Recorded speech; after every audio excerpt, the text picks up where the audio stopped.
Hello everyone, welcome back to the video series. Today we're going to be expanding our discussion on binding, looking in particular at binding domains.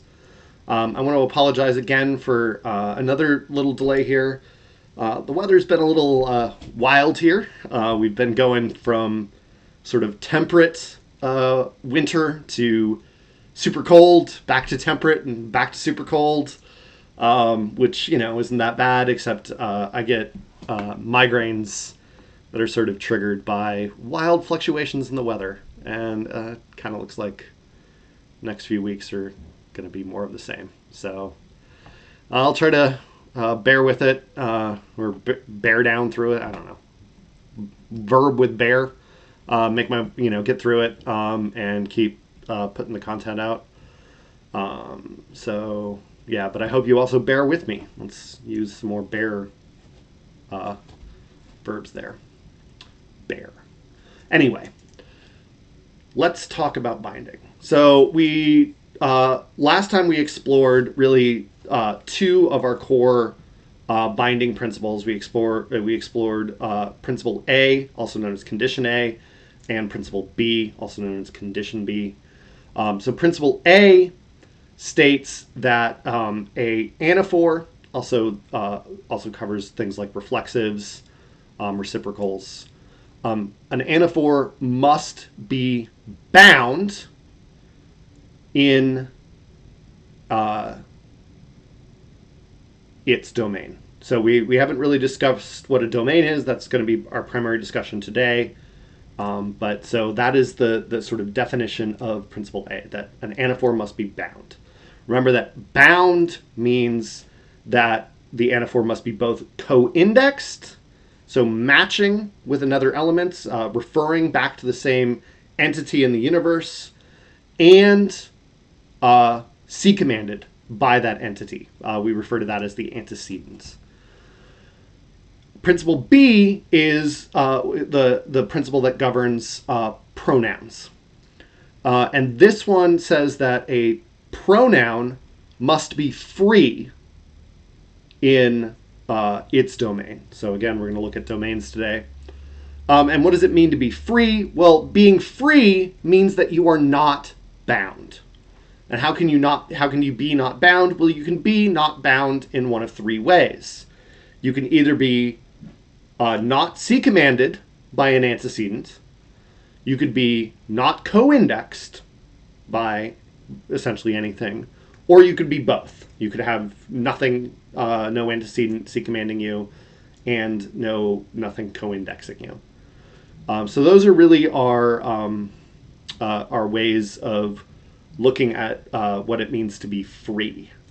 So being free means you're not bound. Being bound means that you are C-commanded and co-indexed. So have this written up here.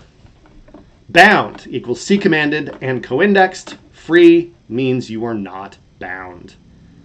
I've disappeared from the screen. There we go. Okay, so let's, the one binding principle I haven't discussed much is principle C. And, frankly, we see some grammatical reflexes of principle C, but in a lot of ways, principle C is maybe more pragmatic in nature than grammatical in nature. So principle C is the one that says our expressions, so these are referring expressions. These are the sort of general nouns, the general things that refer to entities in the world, the things that are not anaphors, the things that are not reciprocals, the things that are not pronouns. These things must be free, regardless of any sort of domain. So, yeah. We can explore that maybe a little bit more later, seeing how strong principle C is as a grammatical principle versus as a sort of a general sort of restriction on sort of information. But let's turn back to this notion of domains.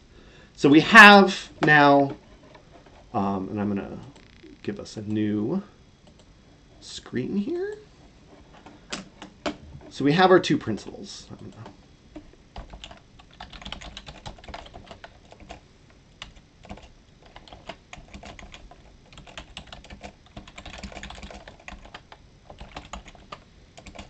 And then, as I've said, an anaphor must be bound, but within its domain. And our goal today, one of our goals today, is going to be to figure out what a domain is. And then we have principle B. A pronoun must be free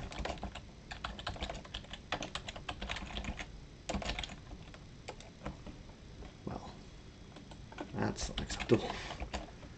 Not ist. We're not speaking German here. Within its domain. Okay. So principle A and principle B, we have these two principles. So let's explore a sentence now. So let's take our sentence, John. Oop. Go back to the pen. John thought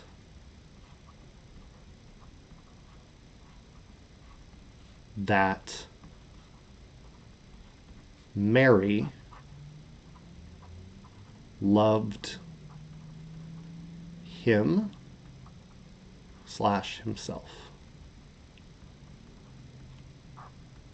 So we can make a few observations about this sentence.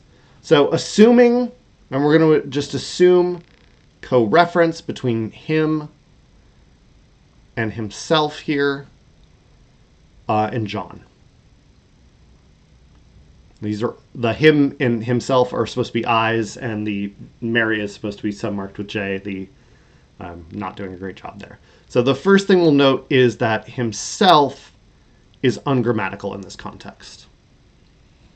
So let's ask ourselves why. Well, the first thing we should do is draw the tree to give ourselves a understanding of the sort of structure that we're looking at here. So we're going to have an NP containing John. It should be an N there that I forgot.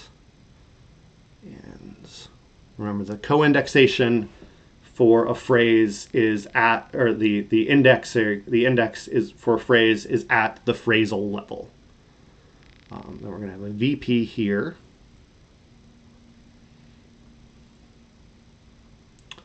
With our verb thought, which will go to a CP. Let's see, that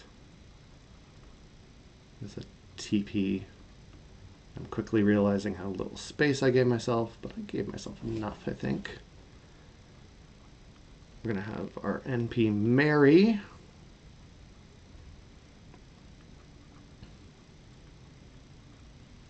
Our VP love. And then our NP over here, which is either going to be him or himself, depending. We'll start with him. So if we look at this sentence, one of the first things we can note is that there is co-indexation. So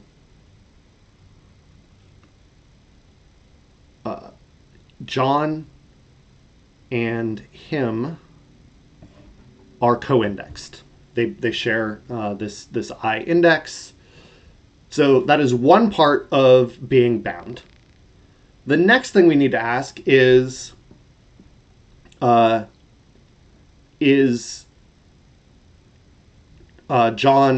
in a C-command relationship over him? So does John the antecedent C-command him? And the answer is yes. If we go up this tree here, we look up, and then we to the TP, and then we look at the daughters. John is going to C command all of the VP and every single one of the daughters of that VP. So him is C commanded.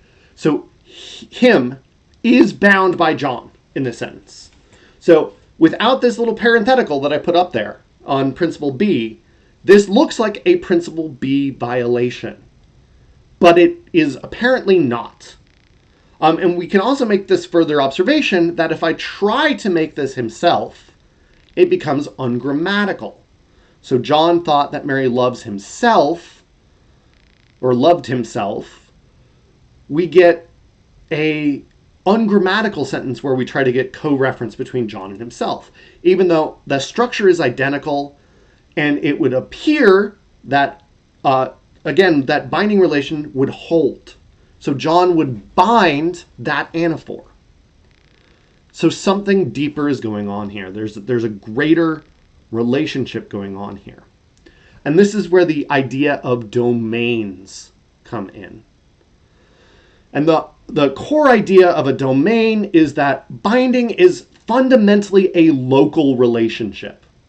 So the relationship between a anaphor and its antecedent is fundamentally local.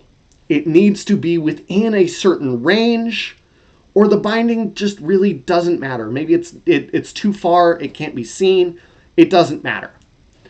And so really the types of phrases that matter for this seem to be this CP. The presence of a CP seemed to prevent binding from applying. So binding can't cross over a CP.